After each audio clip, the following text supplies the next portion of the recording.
Welcome in. This is episode 2 of the Round Pen, and I've got Mr. Adam Cross here with us. Glad to have you on today. Man, it's good to be here. Yeah. Hey, if y'all don't know, this is Adam Cross, his wife Mary. They have come on board with us. He has been hired on, and they're going to be spending their time here with us until January, and we're going to be getting into that here in just a minute. Adam, tell us a little bit about your background. Well, I guess where to begin? I'll start at the beginning. Okay. So I was born naked at a young age. No. So for us, I have a wife and 3 daughters. My wife and I have been married 22 years. My oldest daughter is Abigail. She's married and lives in Florence, Alabama right now. My middle daughter is Annie, and she lives in South Carolina. She's engaged, and my youngest is Colleen, just graduated last year. My wife and I was in the Navy for 11 years and 4 months, and then we got out, come work at Browns Ferry, and felt God was leading us more towards ministry. So we've been youth leader there at Thousand Hills Cowboy Church. Then I went to Stillwater's Cowboy Church as associate pastor, and now God opened this door, so we'll be going down to Thousand Hills South. Thousand Hills South. That's going to be our new church. It's going to be a satellite campus of our church house here, and we're going to be opening that campus up when? January 8th. That'll be our first service down there. Okay. January 8th. We're working on a location right now as we speak. This is going to be the podcast toward the end of the month of August 2022. Hopefully we'll have closed on a property by then. That's right. It's somewhere around St. Joe area. Somewhere around the St. Joe area. So January the 8th, what's it going to look like?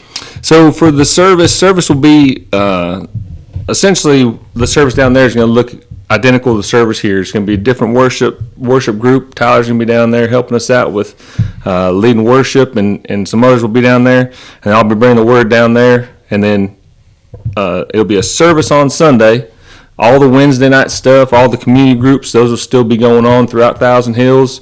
God opens that door. We might open some more community groups down the southern side of the county, but other than that, it'll be just a service meeting place on Sundays, and then we'll be continuing to fellowship here at Thousand Hills. Well, good deal. So the purpose behind this, I don't know if you've been here on Sunday mornings, it's a little bit crowded. It is. And so instead of just continuing to add on to this building and expand, we decided to open up another campus in the south end of the county. We feel like we've got a lot of people traveling up this way from down there, and it was time to do something like this. And so I want to go back a little bit to your earlier years. You were in the Navy. That's right. I don't know if y'all can tell from this, but Adam's a fairly tall and broad human being. That's right. What was your detail? Like what did you do in the Navy? So I joined the Navy. I was a nuclear machinist mate. So we went through learned how to operate nuclear reactors on submarines. So then I went to a submarine out of Bangor, Washington,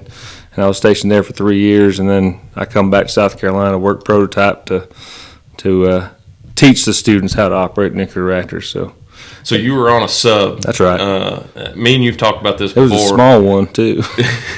me and you talked about this before. The sleeping arrangements on a submarine are not known to be very roomy. Yeah. For a small man. It wasn't great. I mean, my first underway, I was new, so I was sleeping next to a torpedo, sitting next to me. And I can remember we'd be underway, and we'd start coming to PD or whatever, and periscope depth, and you'd start rocking. I'd just grab the side of my rack because I was in the rack, and just so I didn't fall out because there was nothing on the sides of me. Oh. And then when I moved up and I got a little bigger rack, it was enclosed somewhat, but the length wasn't the same. So you always kind of had to curl up just a little bit on your side or whatever the case. It wasn't like the Hilton, I guess you could say. Yeah.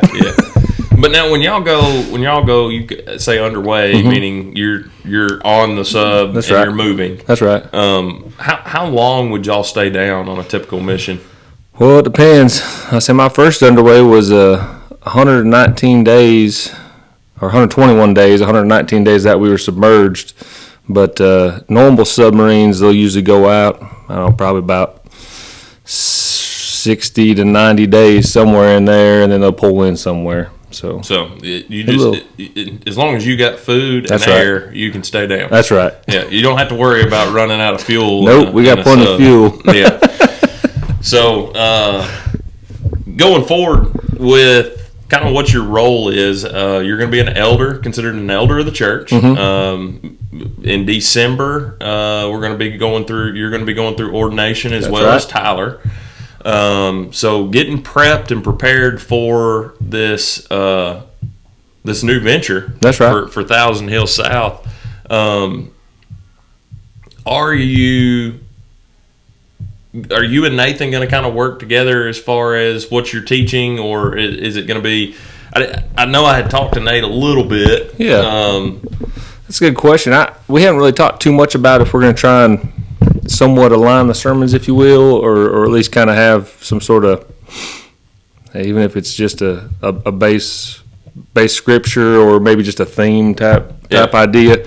We haven't really talked too much about that, but for us, I know just to me it's exciting to know that there's going to be a lot of work that's going to have to happen first, right? And God's going to send those volunteers and those helpers for us to make it ready, but we haven't talked too much about the actual services to see if we're going to try and align or get somewhere. How that's going to work. Yeah.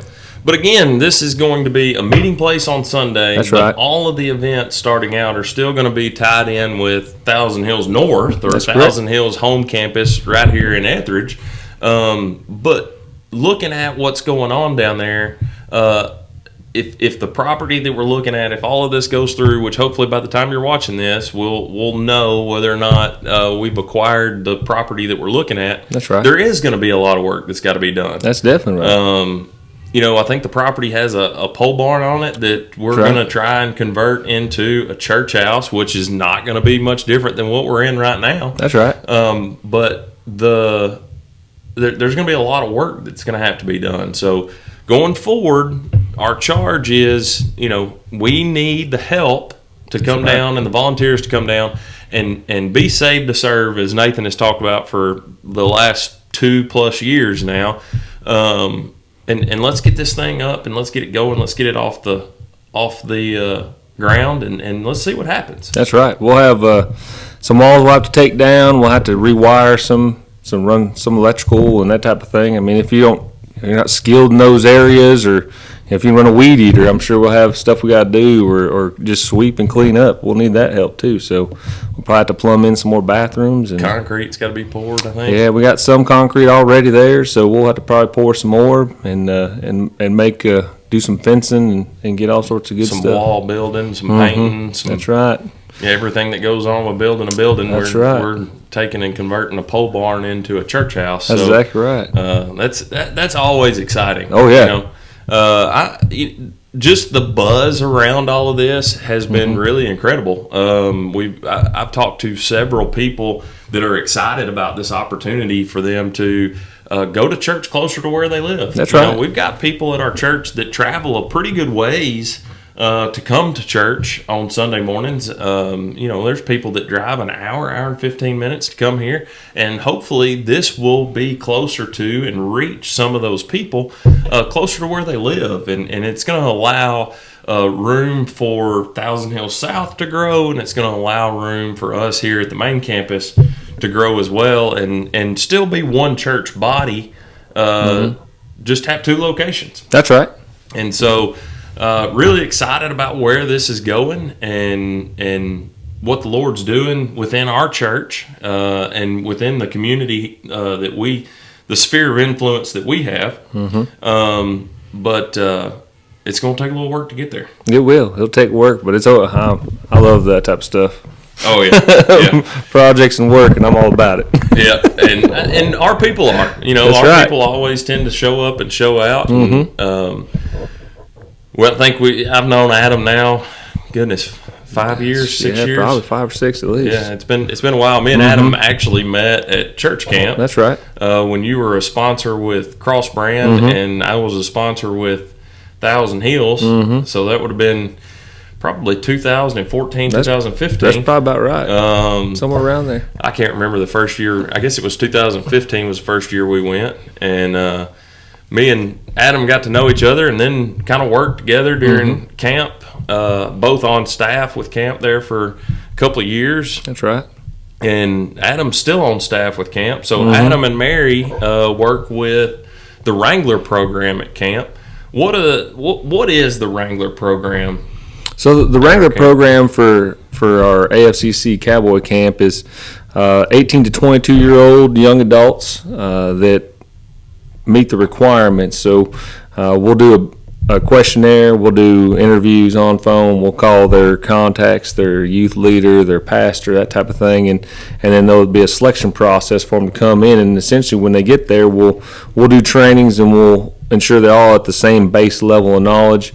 And then they're pretty much like a counselor for those teens and preteens, and what that does, that just brings them a little closer to that age group, so that they have a little more of a connection than possibly me or you would. Yeah, and it's a really neat program when you get down there and you get to see it, because they are like a counselor, but again, they're a little bit more than what a camp counselor would be if you've ever been to church camp before. They are assigned to a herd group, is what we call them when they get down there, and then they'll spend the week with that herd group, and they're kind of the spiritual leader, if you will, for that group. Now the group will have sponsors and adults in it, but a lot of times those sponsors are just volunteers. That's right. They may not have a very deep or huge understanding of Scripture.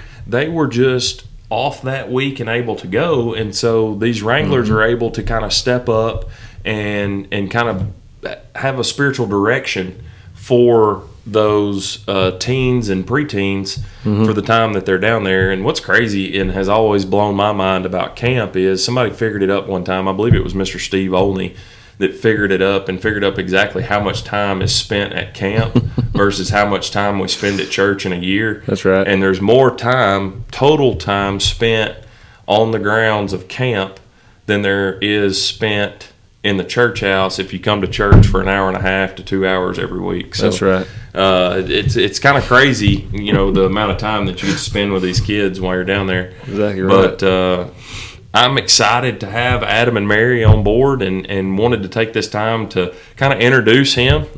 Some of you may not have met him. A lot of you probably have. He's been around our church for a very long time. That's right. And it's just been kind of glad to be able to bring him on board, and his wife. Most of your kids are all out of the house. That's right. Well, my youngest is still there right now. She graduated. She's graduated, and she's, of course, looking to what's next. She'll be doing some college courses and staying at the house initially, but we never know. Yeah. Never know.